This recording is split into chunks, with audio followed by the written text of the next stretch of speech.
Hello guys, welcome back to the channel our study Adda. Guys आज हम start करने वाले हैं ज़ूलॉजी यूनिट 3 का एक और इम्पोर्टेंट क्वेश्चन। तो गाइस आज का क्वेश्चन है आपका वाटसन तथा क्रिक द्वारा प्रतिपादित डीएनए संरचना का वर्णन कीजिए, यानी give an account of Watson and Crick model of DNA. तो गाइस आइए फटाफट से देख लेते हैं इसके डीएनए संरचना के नोट्स। तो डीएनए का वाटसन एवं क्रिक मॉडल, तो विल्किस ने डीएनए अणु को कार्यकारी मॉडल प्रस्तुत किया था। इसके लिए उन्होंने सन 1962 में नोबेल पुरस्कार भी लिया था। ठीक है, नोबेल पुरस्कार किसे मिला था? विल्किस को। इसके अनुसार डीएनए अणु 2 पॉलीन्यूक्लियाइड श्रृंखलाओं का बना होता है। इसकी अग्रलिखित विशेषताएं हैं, तो इसकी कुछ विशेषताओं को आपको एक्सप्लेन करना है।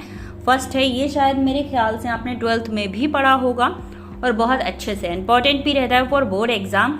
फर्स्ट इसकी विशेषता है, प्रत्येक डीएनए अणु 2 विमुख पॉलीन्यूक्लियाइड श्रृंखलाओं या वलयकों का बना होता है। ठीक है, नेक्स्ट है, दोनों श्रृंखलाएं एक अक्ष के चारों ओर सर्पिलाकार, ठीक है, क्रम में विन्यासित होती हैं। नेक्स्ट है, दोनों श्रृंखलाएं विपरीत दिशा में कुंडलित होती हैं, जिससे एक का 3 सिरा दूसरी श्रृंखला के 5 सिरे के साथ स्थित होता है।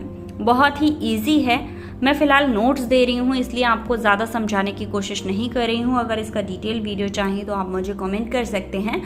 नेक्स्ट है, प्रत्येक वलय में अनेक न्यूक्लियोटाइड श्रृंखलाबद्ध होते हैं। आप चाहें तो 1-2 मिस भी कर सकते हैं इसकी विशेषताएं।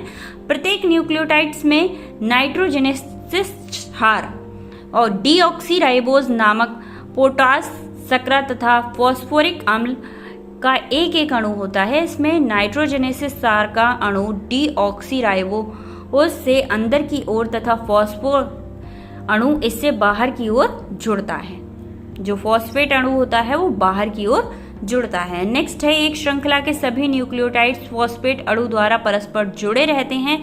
इनके बीच के बॉन्ड को फॉस्फोडाइएस्टर कहते हैं या फॉस्फोडाइएस्टर बॉन्ड कहते हैं। ठीक है, अगर ऑब्जेक्टिव टाइप में पूछ लिया जाए तो किसके बॉन्ड को कहते हैं, आप यहाँ से याद कर लीजिएगा। दोनों वलयकों के न्यूक्लियोटाइड्स भी परस्पर जुड़े होते हैं। इनके नाइट्रोजेनेसिस क्षार दुर्बल हाइड्रोजन बंधों द्वारा जुड़े रहते हैं। एक बार अगर आप समझ लेंगे ना इस चीज को तो बहुत इजीली याद हो जाता है। फिलहाल ये नोट्स हैं, ये आप डायग्राम दे दीजिएगा।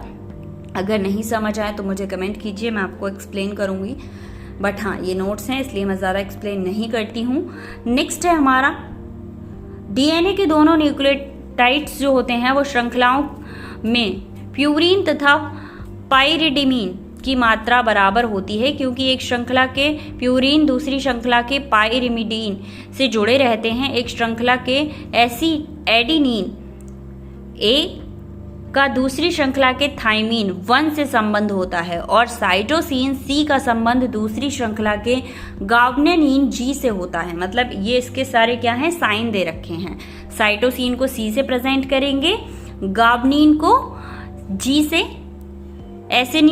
एडिनिन को ए से। ठीक है, ये साइन से आप समझ जाइएगा कि कहाँ पर कौन सी चीज प्रेजेंट है। 9 है, एडेनिन तथा थाइमीन के बीच 2 हाइड्रोजन बॉन्ड तथा साइटोसिन व ग्वाबनीन के बीच 3 हाइड्रोजन बॉन्ड होते हैं। ये इसकी क्वालिटी होती है कि इसके बीच 3 बॉन्ड होते हैं। दोनों श्रृंखलाओं में शर्करा अणुओं की दूसरी 11A, ठीक है, ये अब साइन है, आप नाम याद कर लीजिएगा।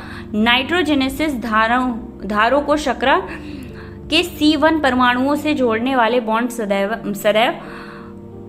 551 डिग्री का कोण बनाते हैं और डीएनए की दोनों श्रृंखलाओं के बीच 200 की दूरी होती है तथा एक श्रृंखला के बीच किन्हीं 2 न्यूक्लियोटाइड्स के बीच 3 से 4 की दूरी होती है।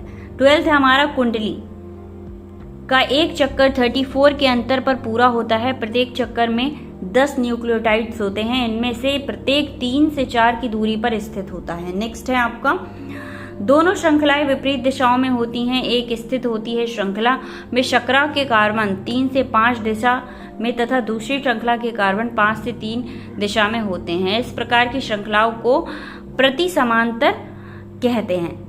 ठीक है, एंटी पैरेलल कहते हैं। इसके बाद ये डायग्राम दे देना आप। डायग्राम मैं आपको नेक्स्ट वीडियो में समझाऊंगी।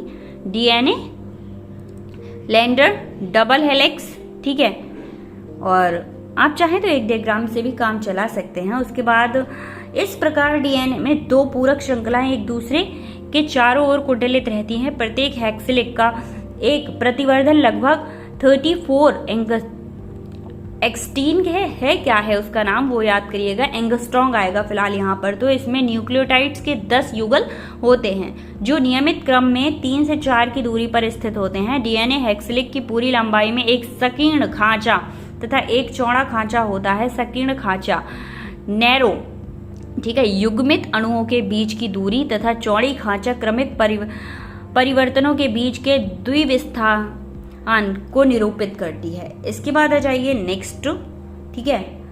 नवीनतम खोजों से वाटसन तथा क्रिक द्वारा प्रस्तावित डीएनए अणु के मॉडल को पूर्ण समर्थन मिला।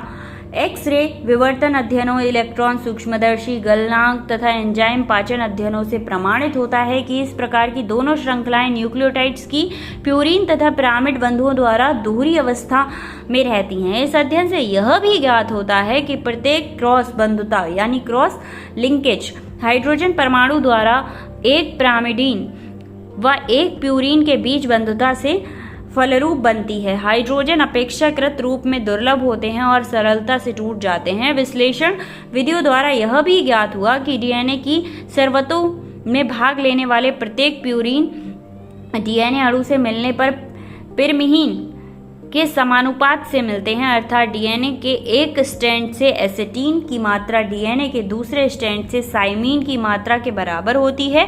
अतः डीएनए के सर्पिला मिंडी के समान अणुओं के डंडे प्यूरीन पिरामिड के चारों संयोग एटी, टीए, जीसी तथा सीजी के बने होते हैं। ये संयोग विभिन्न अनुक्रमों को विन्यासित होकर आनुवांशिक कोड बनाते हैं। ये कूट लेखन की आनुवांशिकी की वास्तविकता का नियमन करते हैं। तो ये आपका इंपॉर्टेंट क्वेश्चन रहता है बोर्ड एग्जाम के लिए। आई होप आपको इसका आंसर समझ आया होगा।